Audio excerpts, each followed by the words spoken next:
Agatha Christie, a world record writer, the queen of crime. I'm sure that everybody has heard of her, but are we sure that we really know her? Let's talk about it.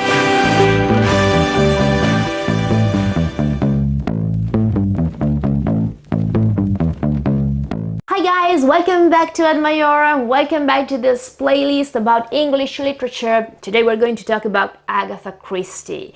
She is a world record writer and she is called the queen of crime, the queen of detective fiction.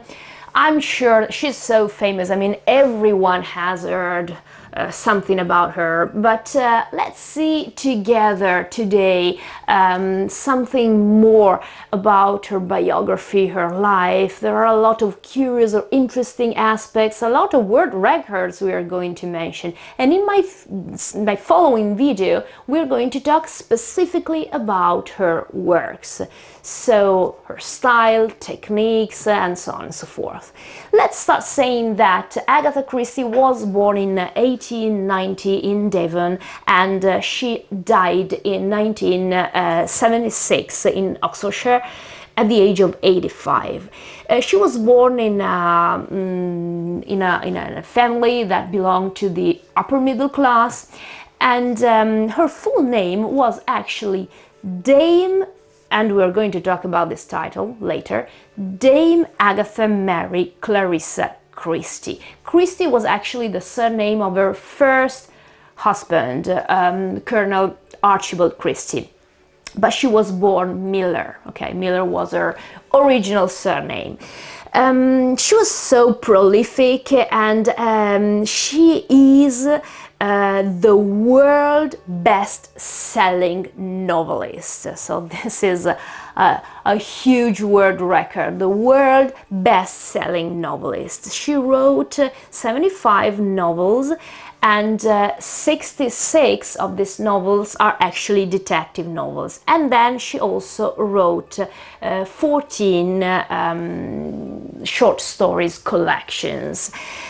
She was a novelist, but she was also a playwright, and this is something that I don't know, something that isn't mentioned so much, but it's quite interesting actually. Her career lasted half a century, and she lived through 2 world wars. As I said before, she was the queen of detective novels in an era, in a period that was called the golden age of that genre. And she created characters that are very familiar to all of us, like Hercule Poirot or Miss Marple. Well, her books have sold more than 100 million copies.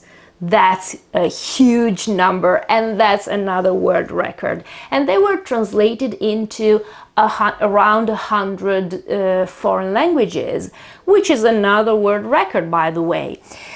And she started writing because she wanted to. Actually, she learned how to read because she wanted to. In fact, she didn't receive a formal education until the age of 15, 16.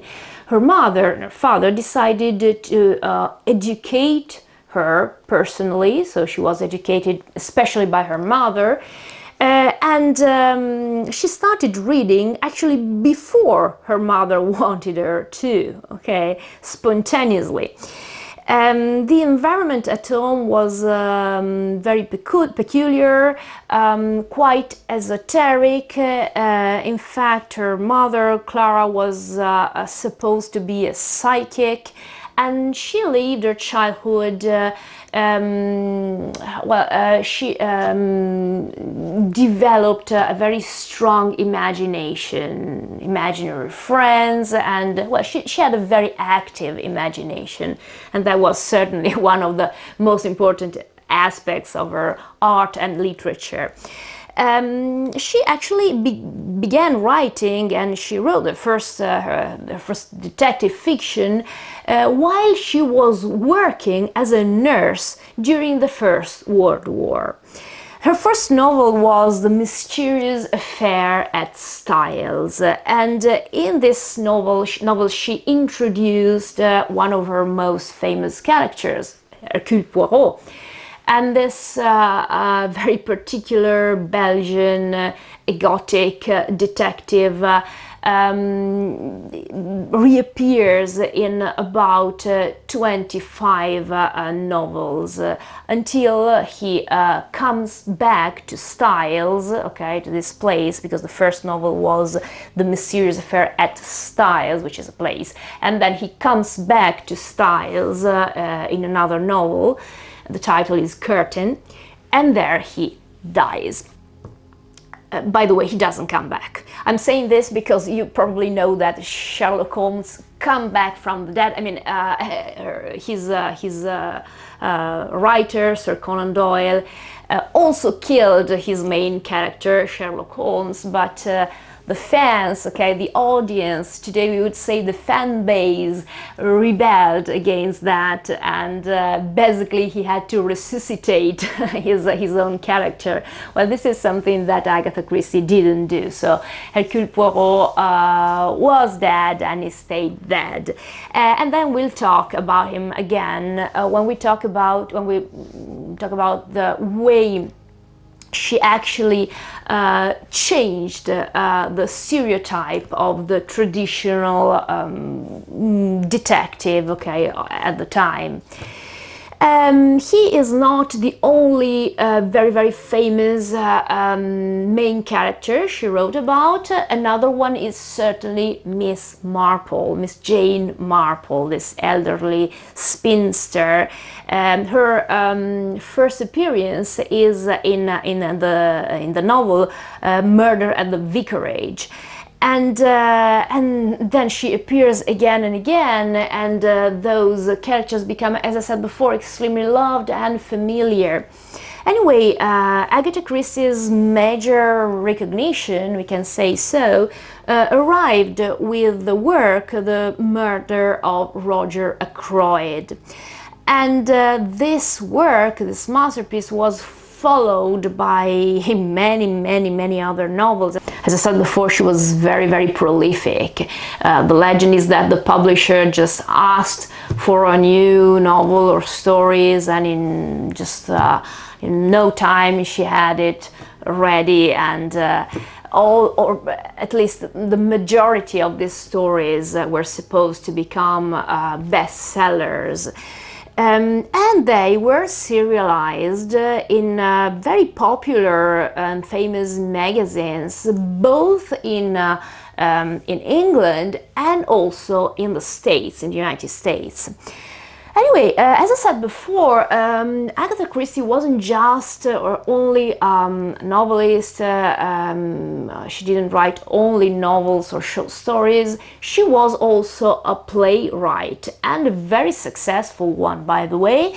And here comes another world record. Okay, The Mousetrap, the play The Mousetrap, set a world record for the longest continuous run at one theatre. The theatre was Ambassadors Theatre in London, and this play was performed there for 21 years.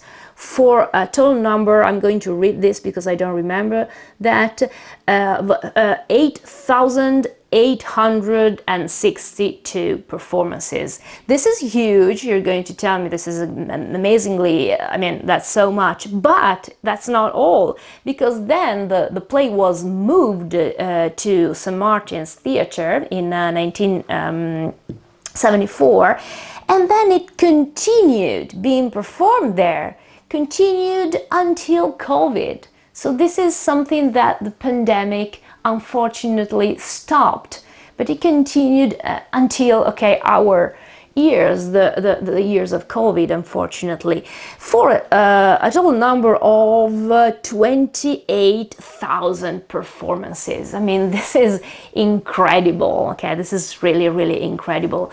And many of her works were actually adapted into successful movies that are so well known, and probably we know the novels also because we had the chance to watch the movie. Some of them could be, for example, I don't know, Murder on the Orient Express, that's very famous, or Murder on the Nile.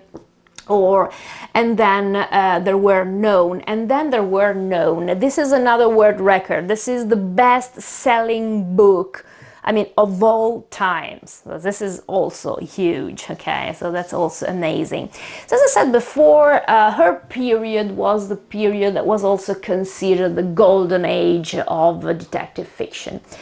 And Agatha was defined as the queen of crime, the queen of detective fiction.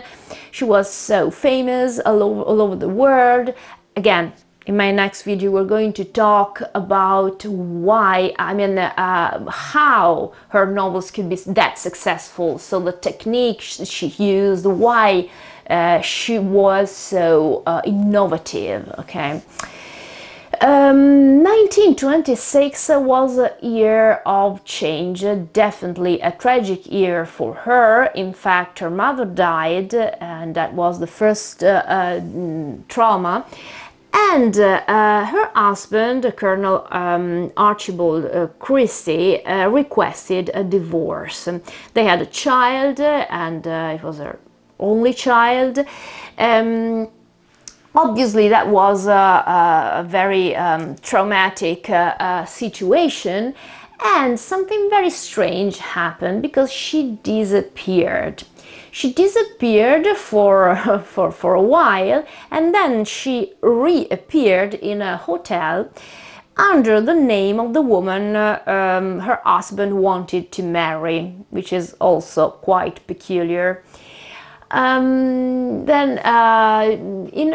Because she wrote also an autobiography that was published posthumously, and in this autobiography she doesn't talk about this disappearance at all. She doesn't even mention it. And the general opinion is that she suffered from a loss of memory, and that was also officially diagnosed. Of course, there was gossip, legends, people talking. Someone said she had a breakdown, someone said it was just sort of a publicity stunt. Some other people said that she was plotting her husband's murder. Obviously, this is just gossip and has absolutely no value. But something that is true and quite curious is that Sir Conan Doyle, so her colleague, another writer, detective fiction writer, as I said before, the author of Sherlock Holmes, he gave spirit medium, a psychic, you can say so, one of Agatha's gloves in order to find her. But actually, they didn't, and she reappeared magically, in this hotel. Just 4 years after this unfortunate event, she actually married her second husband, and he was an archaeologist. His name was Sir Max Mallowan, and with him she lived a different life in Iraq, in Syria, and she also changed her style. She started writing romantic novels. As I told you before, the whole number of her novels was around 75 novels, but just 66 of them are crime novels or detective stories, detective fiction. And then she also wrote her autobiography, and as I said before, it was published posthumously. When I mentioned her full name, I said that she was called Dame, and then the name. Dame was a title that was given to her by the royal family. In 1971, she was created Dame Commander of the Order of the British Empire. And in fact, well, this is something that was so well known, even if Queen Elizabeth shouldn't have shared her taste or her preferences, what she, I don't know, what she liked to read or what she preferred as far as art is concerned, but it was no mystery and no secret that she was a huge fan of Agatha. And in fact, a part of her library was totally dedicated to Agatha Christie's works and different editions and so on and so forth. And Agatha was even invited to Buckingham Palace to have dinner with the royal family. So and she also received this title, which is amazing. Well, as I said before, she was very prolific and published so many works, but not all of them were published under her real name. Part of them were published under the pen name, the pseudonym of Mary Westmacott. So there is also this particular aspect, okay? Mary Westmacott and Agatha Christie are actually the same person. Well, we have talked about her life today especially, and in my next video we are going to talk about her works. So the style, the techniques, what made her works so special, so famous, and we are also going to read her own words, so how she defined her works or what she did. So we're going to we're trying to understand her work through the lens of what she decided to share and to tell about her own works. So thank you very much for following, and if you're interested in watching the second part of this video or any other new video about English literature, language, or German even, okay, remember to subscribe and click on the bell to receive notification and always be updated. Thank you so very much for following, and see you again very soon. Take care.